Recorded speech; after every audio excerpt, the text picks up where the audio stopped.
Bismillahirrahmanirrahim. Assalamualaikum warahmatullahi wabarakatuh.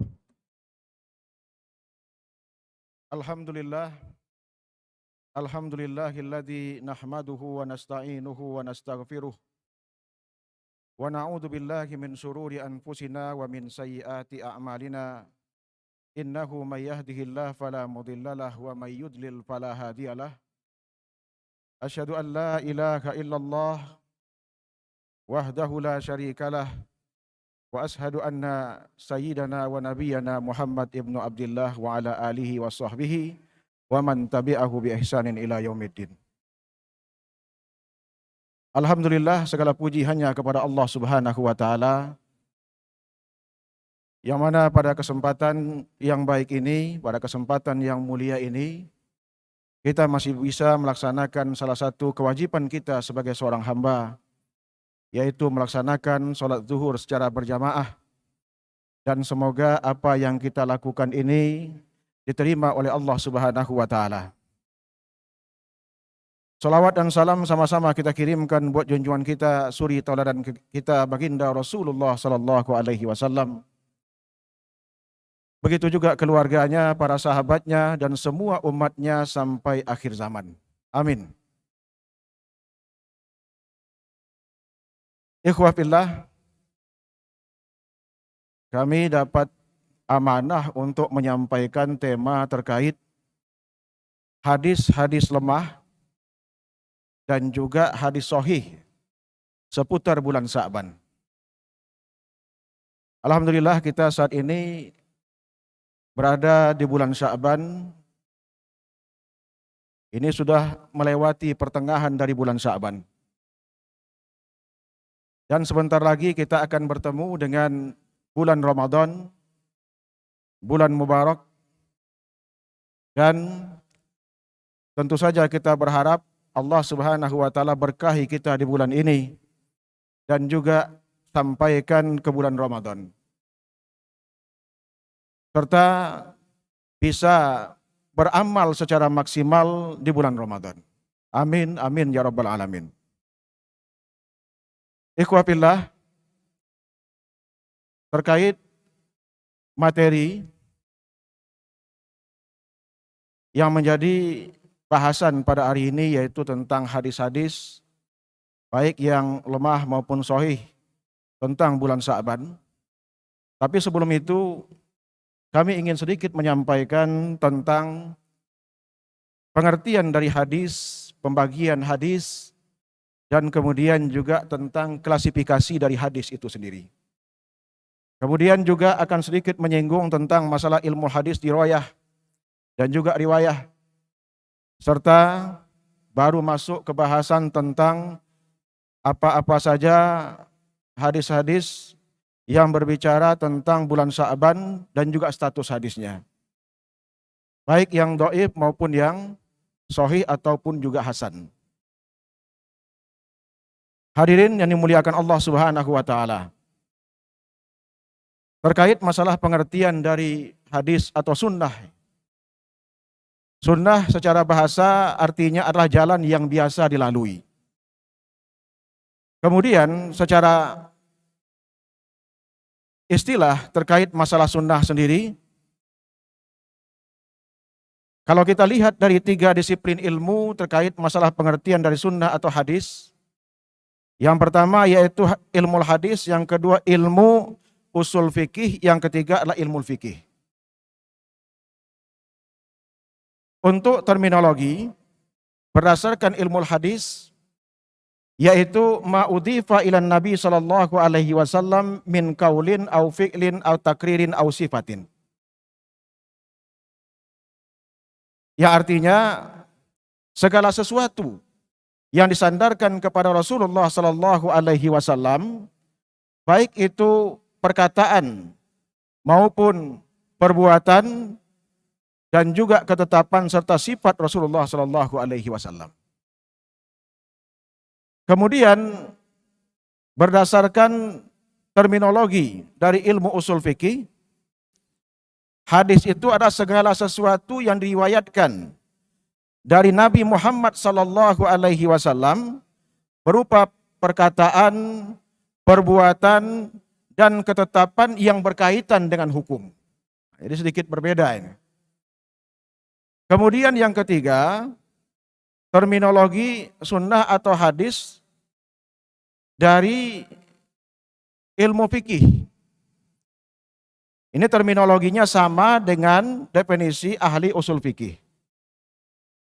Atau juga bisa diartikan sebagai salah satu hukum taklifi yang bersifat sunnah atau anjuran. Yang biasa kita kenal, sunnah itu adalah apabila dikerjakan mendapat pahala dan ditinggalkan itu tidak berdosa. Hadirin yang dimuliakan Allah Subhanahu wa taala. Terkait macam-macam sunnah, tadi dari definisi sudah disampaikan, sunnah ada sunnah fi'liyah, ada sunnah kauliyah, kemudian juga ada sunnah takririyah. Apa yang dimaksud dengan sunnah kauliyah?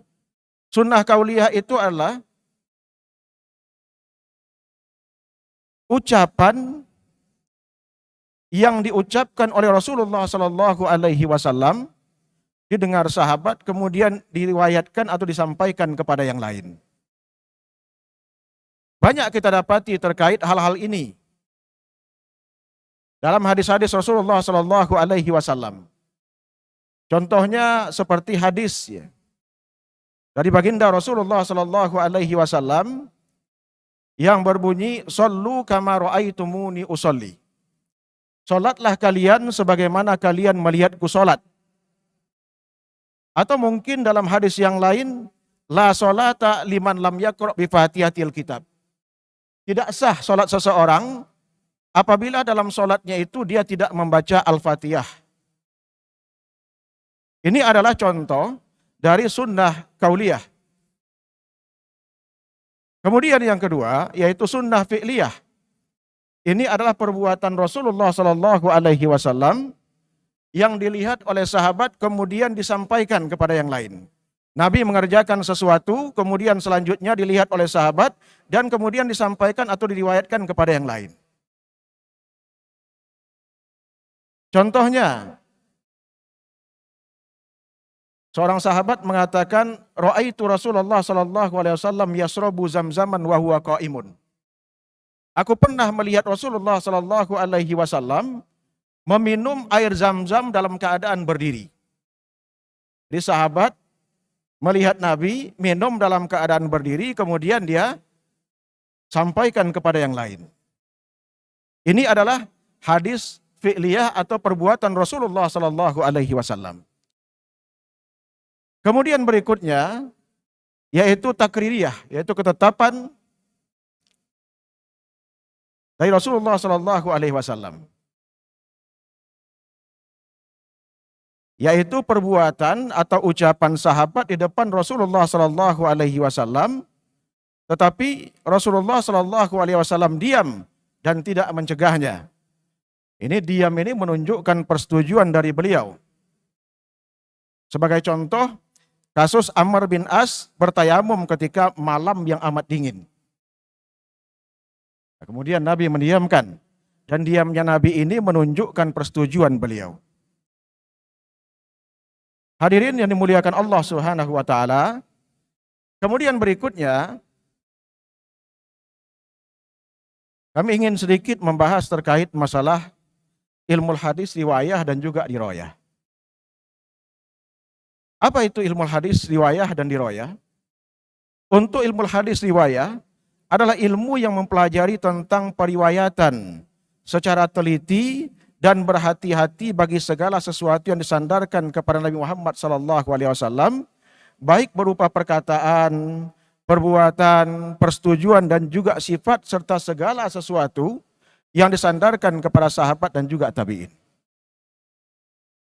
Kemudian objek pembahasan ilmu riwayah ini adalah sabda Rasulullah Sallallahu Alaihi Wasallam, perbuatan beliau, ketetapan beliau, dan sifat-sifat beliau dari segi periwayatannya secara detail dan juga mendalam. Kemudian faedahnya yaitu menjaga sunnah Rasulullah Sallallahu Alaihi Wasallam dan menghindari dari kesalahan dalam periwayatannya. Jadi itu yang dimaksud dengan ilmu riwayah. Kemudian untuk ilmu dirayah sendiri adalah menurut apa yang disampaikan oleh Imam As-Suyuti, ini seorang pakar hadis, ya, yaitu ilmu yang mempelajari tentang hakikat periwayatan, syarat-syaratnya, macam-macamnya, dan hukum-hukumnya, keadaan para rawi, syarat-syarat mereka, macam-macam periwayatan, dan hal-hal yang berkaitan dengannya. Kemudian disebut juga dengan ilmu mustalahul hadis, yaitu untuk mengetahui hal ihwal sanad, matan, cara-cara menerima dan menyampaikan al-hadis, sifat-sifat rawi dan lain sebagainya. Kemudian untuk objeknya dari hadis riwayah ini adalah meneliti kelakuan para rawi dan keadaan marwinya, sanad maupun matannya. Selanjutnya faedahnya dari ilmu riwayah ini yaitu untuk menetapkan makbul, makbul itu artinya diterima, atau mardud, tertolak suatu hadis, dan selanjutnya untuk diamalkan yang makbul dan ditinggalkan yang mardud. Istilah lain yang dipakai oleh ulama hadis ya terhadap ilmu hadis riwayah adalah ilmu usul al-hadis. Hadirin yang dimuliakan Allah Subhanahu wa taala. Tadi sedikit kita singgung terkait masalah sanad dan juga matan. Yang menjadi pertanyaan sekarang, sanad itu apa, matan itu apa? Sanad secara bahasa artinya yang menjadi sandaran, tempat bersandar. Arti yang lain yaitu sesuatu yang dapat dipegangi atau dipercaya. Itu yang disebut dengan sanad secara bahasa. Kemudian sanad secara istilah adalah thorik ilal matan, yaitu jalan sampai ke matan. Rawi 1, rawi 2, rawi 3 sampai kemudian kepada redaksi hadis atau matan hadis seperti apa. Ya. Kemudian matan ya. Kemudian matan dari segi bahasa berarti punggung ya, atau punggung jalan, tanah gersang atau tandus, membelah, mengeluarkan, mengikat. Kemudian secara istilah yang namanya matan itulah perkataan yang disebut pada akhir sanad atau redaksi hadis dari Rasulullah Sallallahu Alaihi Wasallam. Contoh sebagaimana yang disampaikan tadi, "Shallu kama ra'aitumuni usolli" ini merupakan matan hadis. Ya. Hadirin yang dimuliakan Allah Subhanahu Wa Taala. Kemudian selanjutnya, kami di sini juga ingin sedikit menyinggung terkait masalah pembagian hadis ya. Dari sisi jumlah perawi. Perlu diketahui terkait masalah pembagian ini. Dari sisi jumlah perawi ada rawinya itu yang banyak, ada rawinya itu yang sedikit. Kalau menurut jumhur, ya, jumhur ulama usul fikih ya, hadis dari sisi atau dari segi jumlah perawi itu terbagi menjadi dua. Yang pertama mutawatir, yang kedua ahad.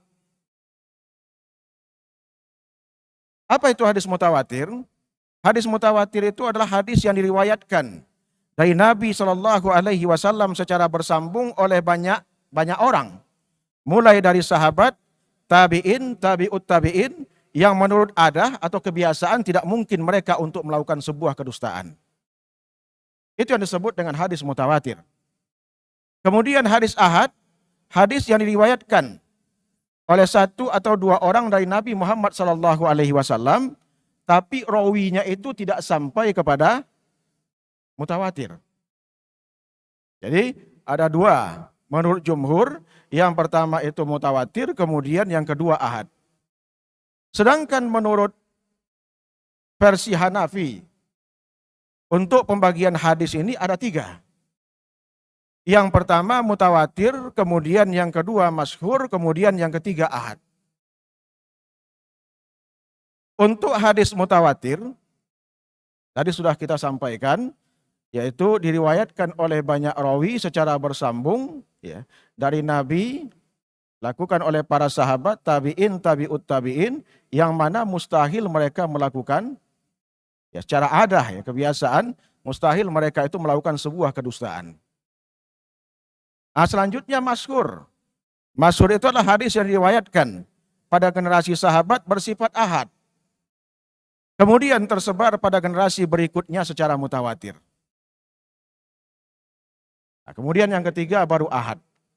Ini menurut versi Hanafi. Untuk hadis mutawatir sendiri, contoh-contohnya itu memang tidak begitu banyak ya. Yang sering kita dengar sebagaimana sabda Rasulullah Shallallahu Alaihi Wasallam, "Man kadzdzaba alayya muta'ammidan falyatabawwa ma'haduhu minan nar." Ini ada contoh dari hadis mutawatir.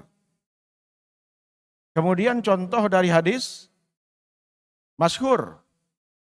Ini juga mungkin sering kita dengar. Contoh dari hadis masyhur itu adalah innamal a'malu binniyat. Ini terdapat dalam kitab hadis Arba'in An-Nawawiyah. Innamal a'malu binniyat wa innamal likulli imri'in ma nawa.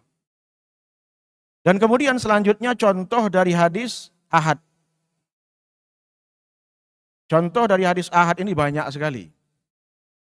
Salah satunya adalah idza walagal kalbu fi ina'i ahadikum falyaghsilhu sab'an awaluhu biturab. Apabila bejana salah seorang di antara kalian itu dijilat anjing, maka cucilah 7 kali, pertamanya itu dengan tanah. Atau contoh yang lain, hadis ahad. Contohnya seperti sabda Rasulullah SAW terkait masalah puasa di bulan Syawal. Man shoma ramadhana summa atba'ahu sittan min Syawal fakana shaumu kasiyamid dahr. Barang siapa yang berpuasa di bulan Ramadan kemudian diikuti 7 hari, 6 hari di bulan apa?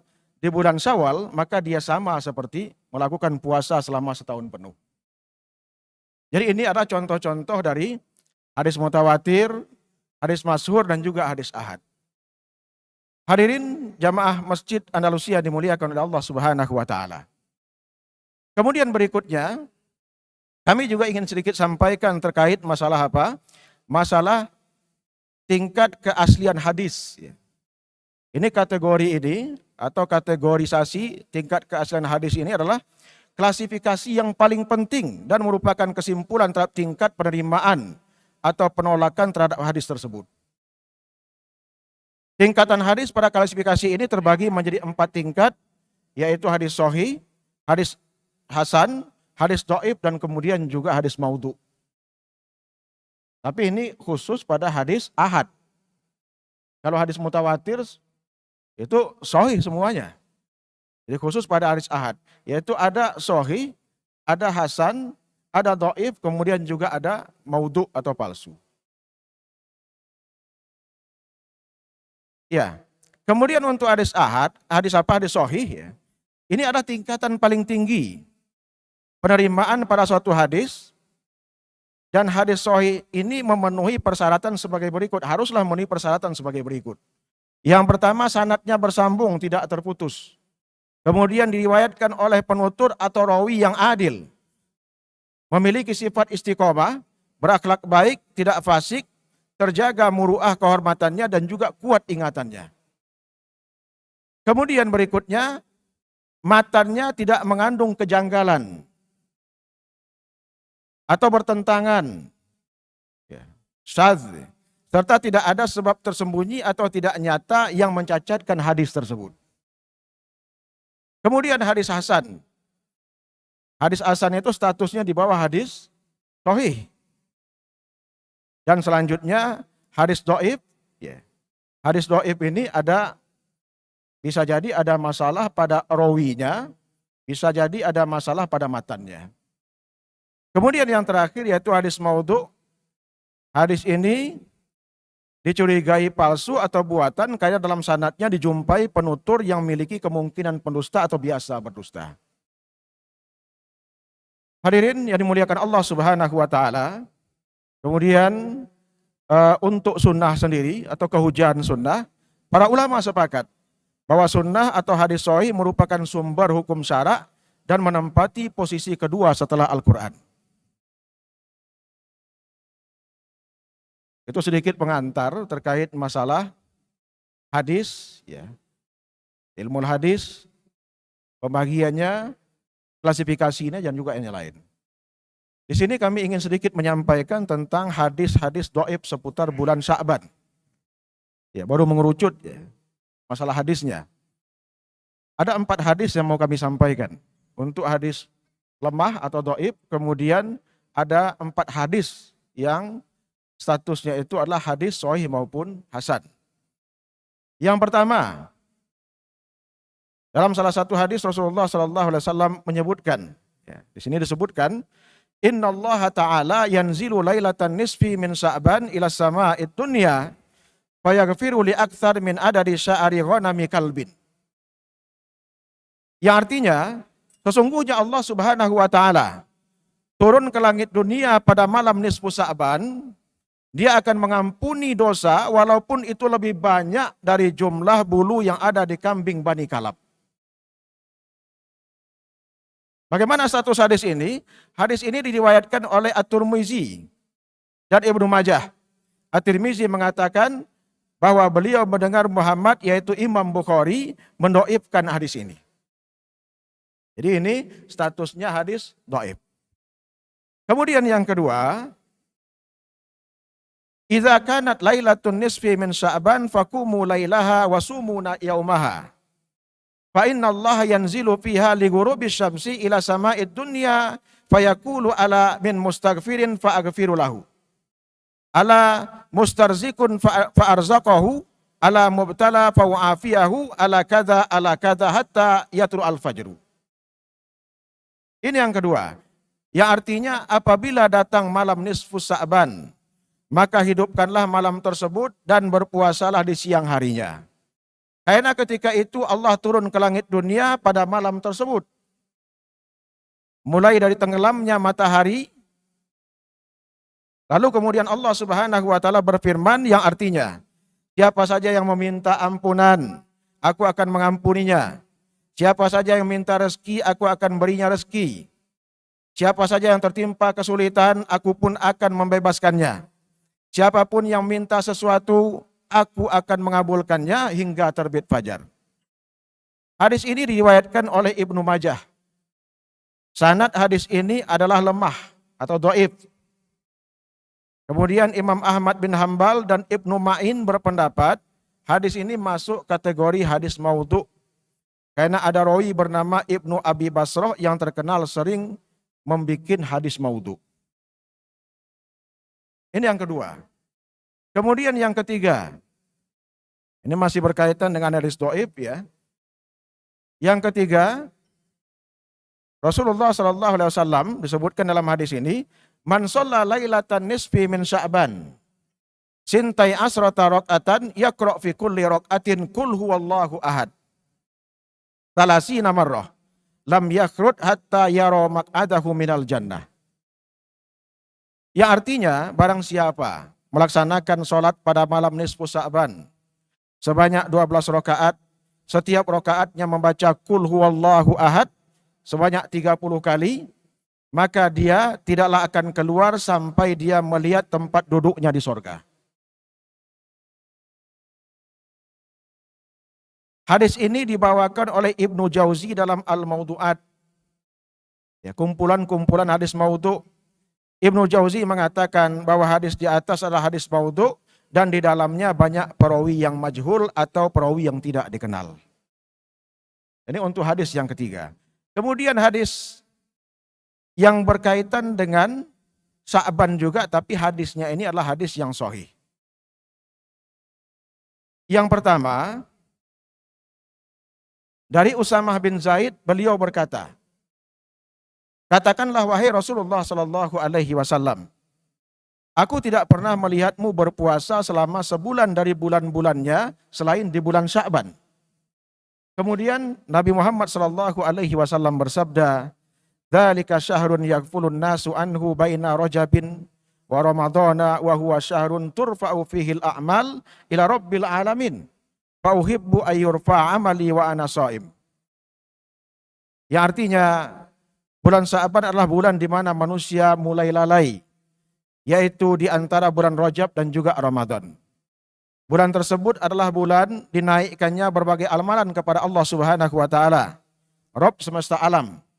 Oleh karena itu aku amatlah suka untuk berpuasa ketika amalanku dinaikkan kepada Allah Subhanahu wa taala. Hadis riwayat An-Nasa'i dengan status hadis hasan. Ibnu Rajab rahimahullah mengatakan, dalam hadis di atas terdapat dalil mengenai dianjurkannya melakukan amalan dan ketaatan di saat manusia lalai. Inilah amalan yang dicintai oleh Allah Subhanahu wa taala. Ini penjelasan dari Ibnu Rajab Al-Hambali dari mazhab Hambali terkait hadis yang barusan dibacakan. Kemudian berikutnya hadis yang kedua. Dari Aisyah radhiyallahu anha, beliau mengatakan, "Kana Rasulullah sallallahu alaihi wasallam yasumu hatta naqula la yuftir wa yuftiru hatta naqula la yasum. Fama ra'aitu Rasulullah sallallahu alaihi wasallam istakmala siyama syahrin illa Ramadan wa ma ra'aituhu aktsar siyaman minhu fi Sya'ban." Yang artinya Rasulullah sallallahu alaihi wasallam biasa berpuasa sampai kami katakan bahwa beliau tidak berbuka. Beliau pun berbuka sampai kami katakan bahwa beliau tidak berpuasa. Aku tidak pernah sama sekali melihat Rasulullah sallallahu alaihi wasallam berpuasa secara sempurna sebulan penuh selain pada bulan Ramadan. Aku pun tidak pernah melihat beliau berpuasa lebih banyak daripada berpuasa di bulan Sya'ban. Hadis ini adalah hadis sahih diriwayatkan oleh Imam Bukhari dan juga Imam Muslim. Kemudian hadis yang ketiga dari Ummu Salamah, beliau mengatakan, "Innahu lam yakun yasumu minas sanati sahran taman illa Sya'ban yasiluhu bi Ramadan." Yang artinya Nabi Shallallahu alaihi wasallam dalam setahun tidak berpuasa sebulan penuh selain pada bulan Sya'ban. Lalu dilanjutkan dengan berpuasa di bulan Ramadan. Hadis ini diriwayatkan oleh Abu Daud dan An-Nasa'i. Kemudian Syekh Albani mengatakan bahwasanya hadis ini merupakan hadis yang sahih. Kemudian yang terakhir dari Abu Musa Al-Asy'ari, ia berkata Rasulullah sallallahu alaihi wasallam bersabda, "Innallaha la yattali'u fi lailatin nisfi min Sya'ban fayaghfiru li jami'i khalqihi illa li musyrikin aw musahin." Yang artinya sesungguhnya Allah Subhanahu wa taala akan menampakkan atau turun di malam nisfu Sya'ban kemudian mengampuni semua makhluknya kecuali orang musyrik atau orang yang bermusuhan dengan saudaranya. Hadis ini diriwayatkan oleh Ibnu Majah dan disahihkan oleh Syekh Albani. Ini kaitan dengan hadis-hadis sahih ya. Tadi ada hadis dhaif, kemudian ada hadis sahih. Nah, kemudian sedikit kami ingin menyinggung terkait masalah nisfu Sya'ban atau malam nisfu Sya'ban, ya, atau pertengahan bulan Sya'ban.